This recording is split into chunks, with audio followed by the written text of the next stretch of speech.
Operation Akarsh దెబ్బకు ఇప్పటికే 10 మంది కాంగ్రెస్ కూటికి చేరిపోయారు. హస్తం పార్టీతో చేయి కలపడానికి 11 ఎమ్మెల్యే కూడా రెడీ అయ్యారా? ఈయనేనా? డిప్యూటీ సీఎం ని సొంత పార్టీ నేత కంటే ఆకాశానికి ఎత్తేయడమే దీనికి సంకేతమా? 2018 ఎన్నికల తర్వాత కాంగ్రెస్ ని వీడి బీఆర్ఎస్ లో చేరిన ఆ ఎమ్మెల్యేని పాత పార్టీ మళ్ళీ పిలుస్తోందా? ఇంతకీ ఎవరా ఎమ్మెల్యే? ఏంటి ఆయన ఆలోచన?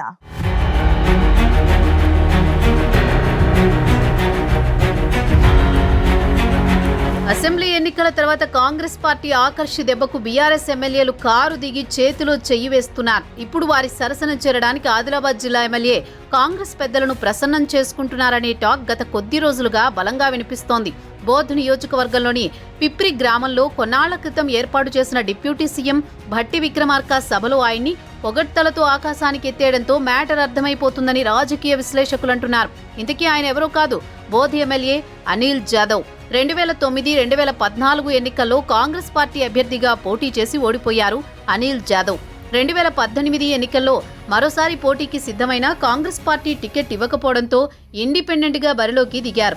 ఆ ఎన్నికల్లో 30,000 ఓట్లను సాధించినా మరోసారి ఓడిపోయారు. అనంతరం జరిగిన జెడ్పీటీసీ ఎన్నికల్లో అనిల్ గెలిచారు. 2023 అసెంబ్లీ ఎన్నికల్లో బీఆర్ఎస్ పార్టీ నుంచి పోటీ చేసి విజయం సాధించారు.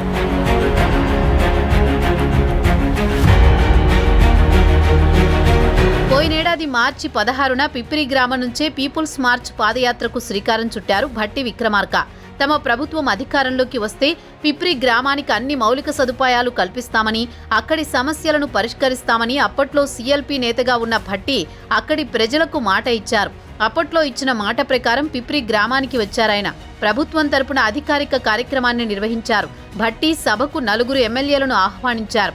2 బీఆర్ఎస్ ఎమ్మెల్యేలు కోవలక్ష్మి, అనిల్ జాదవ్తో పాటు Adilabad BJP MLA Payal Shankar, Khanapur Congress MLA Vedma Bojju Patel రావాల్సి ఉండగా కోవలక్ష్మి ఆ కార్యక్రమానికి హాజరు కాలేదు. BJP MLA Payal Shankar helipad దగ్గర మల్లుకు స్వాగతం పలికి అటు నుంచి అటే వెళ్లిపోయారు. ఇక సభకు ఎమ్మెల్యేలు వెడ్మ బొజ్జు, అనిల్ జాదవ్ మాత్రం హాజరయ్యారు.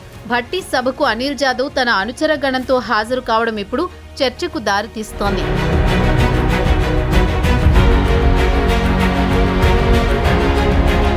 మల్లు భట్టి విక్రమార్కని కాంగ్రెస్ పార్టీ నేతల కంటే ఎక్కువగా బీఆర్ఎస్ ఎమ్మెల్యే అనిల్ జాదవ్ పొగడడంతో అసలేం జరుగుతుందో అర్థం కాని పరిస్థితిలో పడ్డారు నియోజకవర్గ ప్రజలు. ఒకానొక సమయంలో అనిల్ డిప్యూటీ సీఎం ఆశీస్సులు తీసుకోవడం, ఇది మన ప్రభుత్వం అనడంపై 2 పార్టీల శ్రేణుల్లో చర్చ జరుగుతోంది.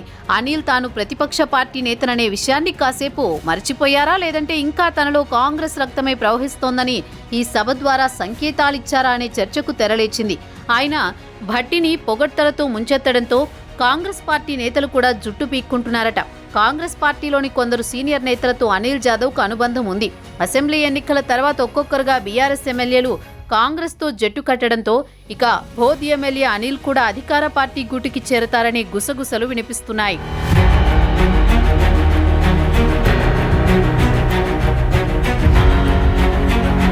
ప్రచారమైతే బలంగానే ఉన్న ఎమ్మెల్యే అనిల్ జాదవ్ వర్గం నేతలు మాత్రం అవన్నీ ఒట్టి మాటలేనని కొట్టిపారేస్తున్నారు. అనిల్ నియోజకవర్గంలో జరిగింది ప్రభుత్వ అధికారిక సభ. నియోజకవర్గ అభివృద్ధికి కోట్ల రూపాయలను కేటాయిస్తుంటే అందుకు కృతజ్ఞతగా డిప్యూటీ సీఎంని ప్రశంసించడానికి కూడా భూతద్దంలో చూస్తారని మండిపడుతున్నారు.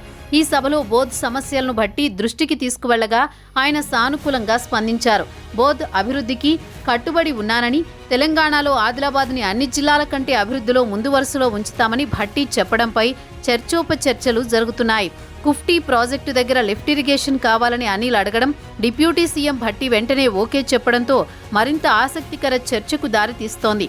పార్టీ మార్పు ప్రచారం నిజమో అబద్ధమో కాలమే నిర్ణయించబోతోంది. మరి అనిల్ జాదవ్ తనను నమ్మి టికెట్ ఇచ్చిన బీఆర్ఎస్ అధిష్టానం నమ్మకాన్ని ఒమ్ము చేయకుండా పార్టీలోనే కొనసాగుతారా, లేదంటే కాంగ్రెస్ పార్టీతో తనకున్న అనుబంధంతో పార్టీ మారతారో లేదో చూడాలి.